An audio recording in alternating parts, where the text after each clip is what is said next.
Hello and welcome to today in the news on Vanguard Live. I am Precious Chukudi. Begin with the front pages of the papers this morning, starting off with Vanguard. And Vanguard is leading with Old NAIRA Notes Deadline, protest trail Supreme Court order, federal government seeks dismissal of ruling. The rider says, praise Emefiele, AGF Malami for Naira redesign policy as Emefiele meets Buhari after ruling on Naira swap deadline. Why Apex Court halted CBN's February 10 deadline to hear Kaduna, Kogi, Zamfara State suit February 15. Tinubu hails governors for saving Nigeria from anarchy. It's not yet Uhuru for vote bias, and that's coming from LP. Extend old Naira notes deadline. Governors IMF urge Buhari CBN. Also, stories above, we have federal government blames profiteers for petrol price hike. PDP APC clash over plot to scuttle polls. Polls, we found solutions to petrol cash scarcity. That's coming from INEC. We can see a photo story at Rivers PDP campaign flag off. Naira swap, Wike hails Supreme Court Rivers to join suit. You can see that story on page 37. Article 6, removal of Lagos rec over alleged partisanship. Our stories below, we have in sports, Osimhen not for sale. That's come from Napoli president. Olufason, he has a quote that says, sadly, when Nigerians elect the next president this month, most won't vote for a candidate based on his manifesto. But if they did, they would vote for Obi. And IMF pushes for fiscal monetary policy reform in Nigeria.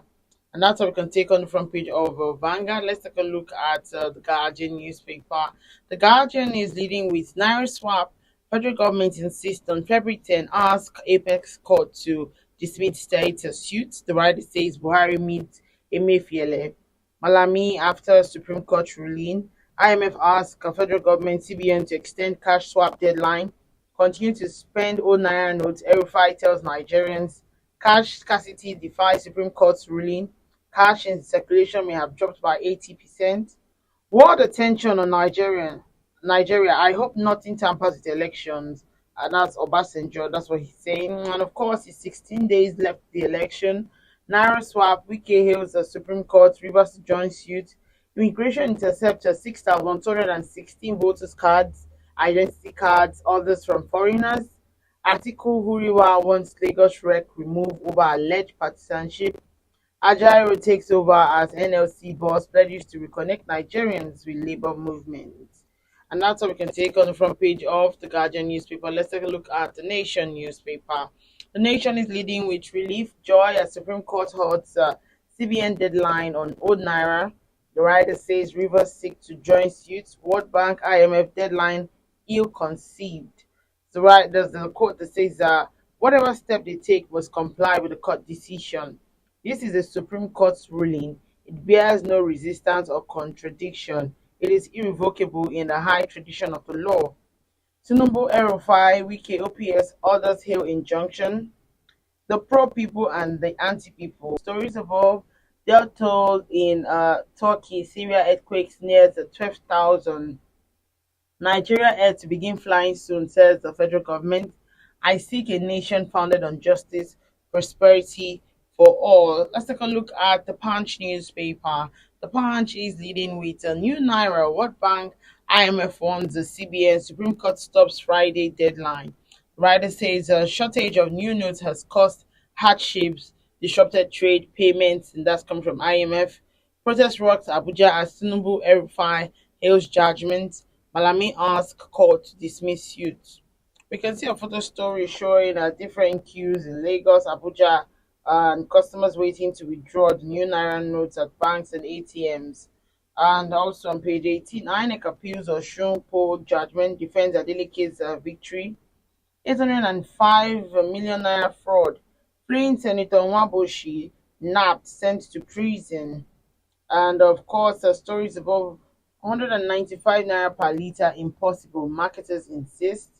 900 NMPCL stations to serve INEC during polls, and that's coming from Yakubu. I did offer to buy kidney, Ikweremadu tells UK court. And lastly, on the front page of the Punch newspaper, Wike lacks popular support to help Tinubu, and that's coming from Peter side. And that's how we can take on the front pages of the papers. Join us after the break. We'll be right back.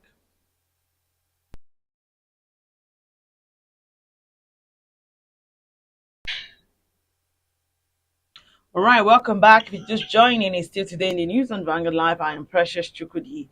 Joining me to talk about some of the stories on the front pages of the papers this morning is Mr. Ludari Mayowa, publisher of Global Financial Digest. Good morning, sir. It's good to have you join me this morning. Good morning, and thanks for having me today. Yeah. All right, let's delve in. We're still talking about the new banknote policy and also the fact that there's this scarcity of notes. And protesters yesterday, they besieged the headquarters of the CBN and also the office of the AGF over the interim order of the Supreme Court halting the deadline for the use of the old NAIRA notes. What are your thoughts on this situation? Thank you very much. First of all, I see what is happening today as a result of underestimating the process and the planning by the CBN in terms of the NAIRA policy. I think it's a good policy, but fortunately, probably underrated the process, underrated the infrastructure that have been established for cashless economy in Nigeria across the country. Looking at the weak internet networks, the penetration of internet across the country, and printing less than probably what can go around, and underestimated the ability of politicians to sabotage the process. And that was what resulted in what we are seeing today. The amount printed by CBN could not record.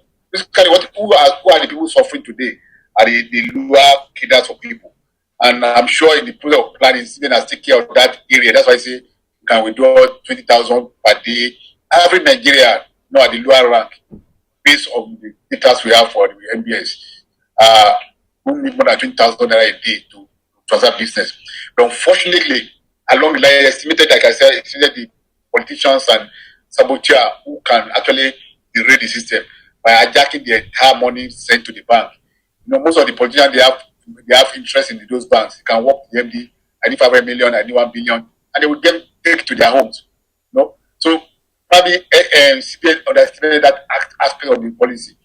That's why we are seeing what happened today. And I want to urge the CBN to probably go back to the drawing board and see how they can rectify this system, or it has seen it to the collapse of the distribution channels, and let them go back to the drawing board and see how they can put more cash in the system and regulate the flow so that the common people, if the process didn't affect the common people, we won't have this crisis we have in our hand.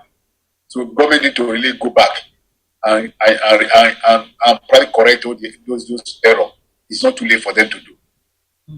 All right. Some of the protesters yesterday were aggrieved that the court injunction will, enable politicians buy votes. Do you agree with that?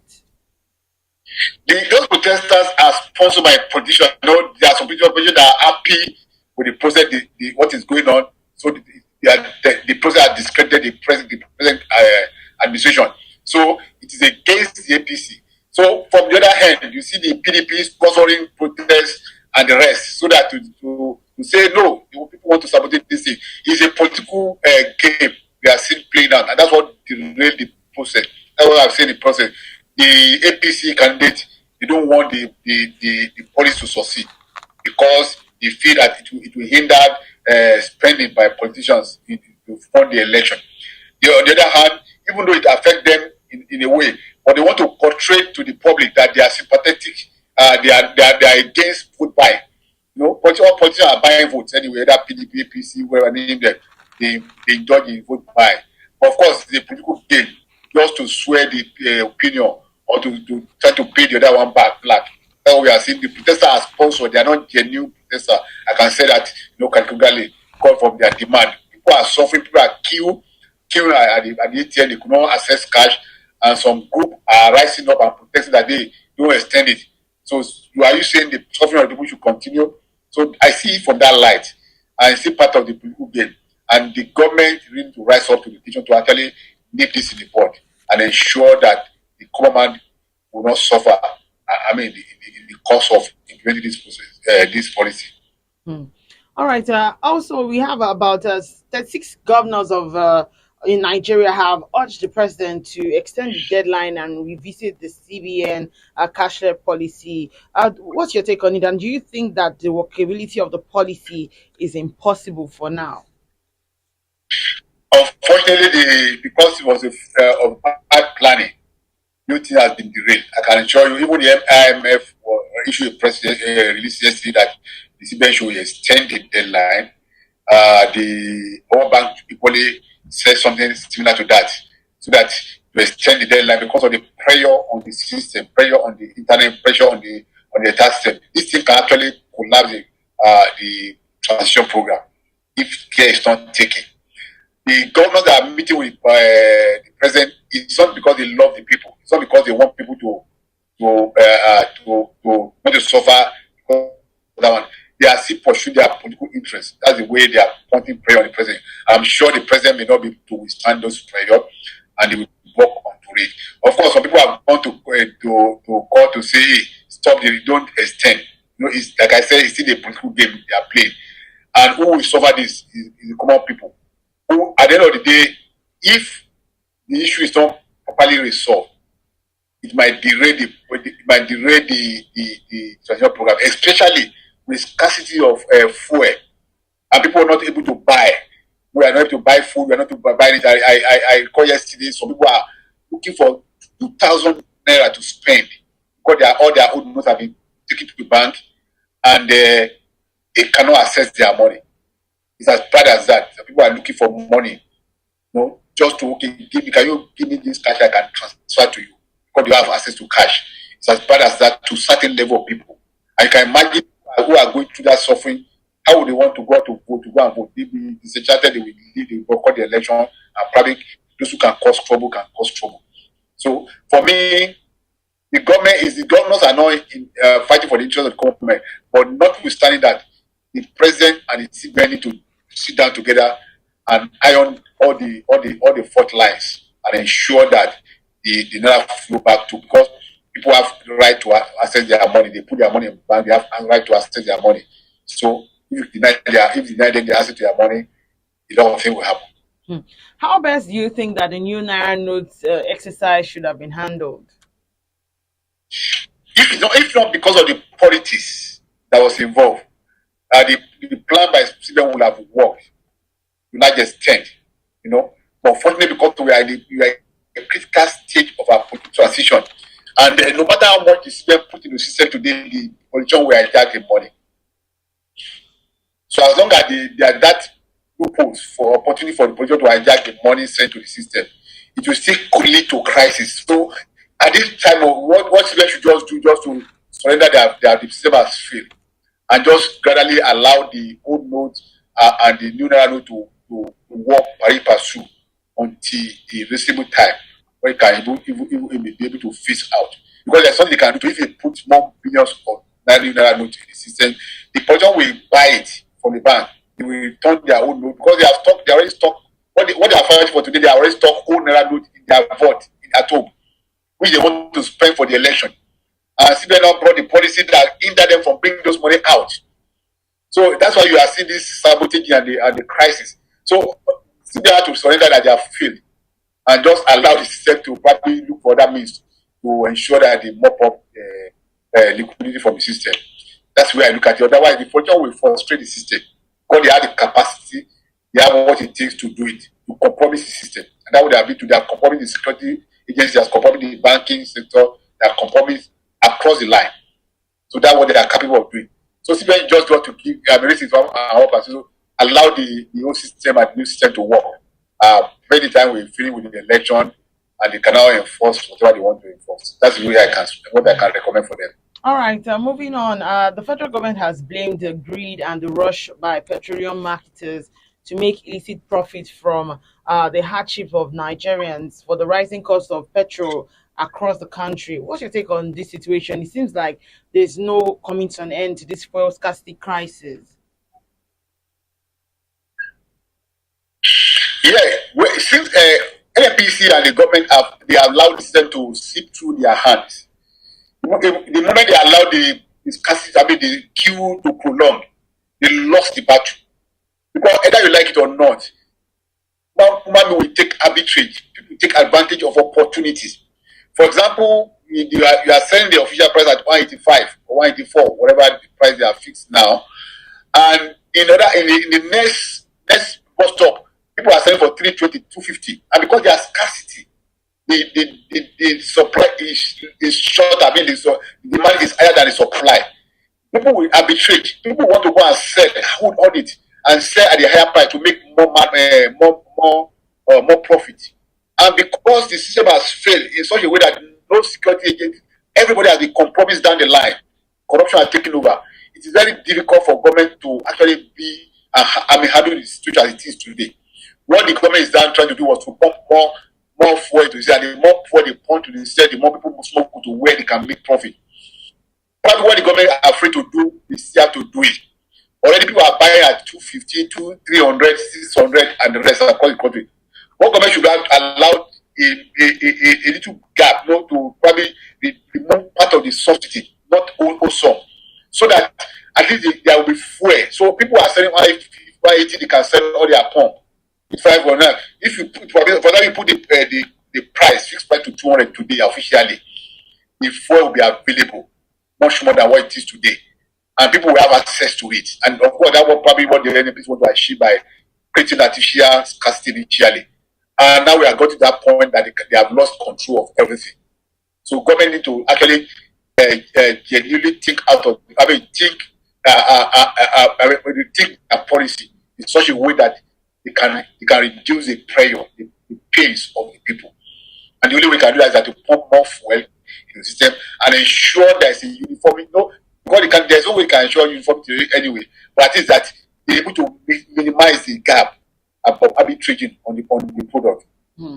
Otherwise, there's still going to be more scarcity, and the more the scarcity, the price is scarce, the more the price keeps going up, and the more people are going to suffer for it.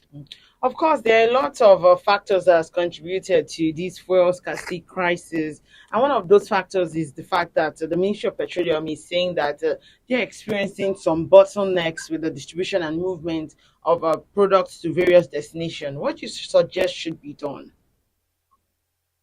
I'm trying to say that, look, if there's scarcity in Nigeria and people are selling for 320, 350, 600 in Nigeria, look at our neighbors in Niger, in Chad, in Togo, in Benin, in Ghana. The oil price there is higher, almost double what we are selling here. Automatically, people will take the fuel across the border, and because our security people have been compromised, they can't stop them. And the more this oil flow out of this country to the neighboring country, the more there is scarcity in this country. That's exactly what I'm saying. The government has lost control completely because they don't have control over the security agency who are compromised, who are taking money from smugglers and allow the oil to flow out of the country. They don't have the control over how to regulate. Most of the filling stations in Nigeria today have adjusted their pump price to higher level beyond what government have fixed. And yet nobody is penalizing them. No government is moving around to check that people comply with the regulations. So as long as the system is broken down completely, there's no way government can actually correct the situation unless they can correct by pricing. That's exactly what I'm saying. If you correct by pricing, we may have some level of sanity restored back to the system. Otherwise, if they leave it and they say, okay, artificial subsidy going on, the subsidy is going to the wrong hands. People are not benefiting from it. So as long as they are not, that's the only way they can do price correction. That's what they need to do to ensure that you have enough or sufficient fuel in the system. Otherwise, we still dancing around the circle. All right, INEC is assuring Nigerians that they have all it takes to go for the elections, and they've also hinted that beavers cannot be manipulated even when snatched. Even though we've also seen that some persons are even asking that the election be postponed in 4 weeks. What's your thoughts on this? Unfortunately, there is uncertainty around the election. Up to now, for me, I'm not sure if there are going to be an election or not, personally, because of the multiple crises in the country today. The fuel scarcity is a major hindrance to holding a free and fair election. For people, for some of our reporters today, we are still thinking how we are going to mobilize them to run around to monitor the election when there is no fuel. Where will you buy the price to monitor election? At what cost to the company? You know what I'm saying? And how will the INEC get fuel to distribute its materials across Italy? No matter the assurance they are getting for the NPC. Number one, the INEC is not in charge of the logistics, the transportations. So how would they get the assurance? How would they implement the assurance that they give them fuel to transport? So it's a very difficult situation to actually say if the election is going to hold or not. And government seemingly to be not on top of the matter. That's really the challenge we are facing today. Because if the oil price persists, the cash issue persists, we are having a big crisis in our hand. Like Ponja was saying, why would they get cash to pay their polling agent, for example? They won't be able to get money to pay their polling agent. Who will monitor the election for them? How would they pay the ad hoc staff of INEC who are going to the field to do this work? And they cannot get their money. But they said they've gotten assurances from the CBN governor. Where the CBN governor promised them, I'm still doubtful of the logistics to ensure that the money is well distributed and the money is not hijacked along the line. The cash they are giving to them are not hijacked along the line, or somebody don't trade it off along the line in between. So these are my fears. These are the fears of many Nigerians today, because the corruption has taken over every facet of Nigerian system. You can say, okay, you are giving students allocating certain amount of money cash to INEC, and somebody along the line, the official, hijack the money and send the money to politicians or to somebody else, who need most. These are things, these are issues that how they are going to resolve, how they are going to handle it, is still a mystery to me. But I still believe in miracle anyway. That something might happen before the 25th of this month for the election to properly hold. All right, let's take a look at Mr. and Mrs. before we go. And Mrs. is speaking this one. It says, the man next door is a threat to men with beautiful wives because at least 5 women visit him every day. By the way, how did you find out? And Mr. replies and says, whenever I hear footfalls, I peep through our keyhole to confirm. As they say, peeping is believing. Sorry, seeing is believing. Every mommy are territorial, protecting your territory, and when you see something suspicious, that's security consciousness. See something suspicious happening around you, you have to say, hey, this you have to really voice it out. Otherwise, something might go out of hand before you know it. And that's what Mr. are trying to resolve. One for them. All right, thank you so much, Mr. Mayowa Ludari. Thank you for sharing your thoughts with us this morning. He's the publisher of Global Financial Digest. Thank you so much. Thank you so much. Thanks for having me today, and have a lovely day. All right, you can also remember that you can equally like, share, and subscribe on all our social media platforms showing on your screen. You can go to our website, www.vanguardindia.com, to find out more. I am Precious Chukudi, and thank you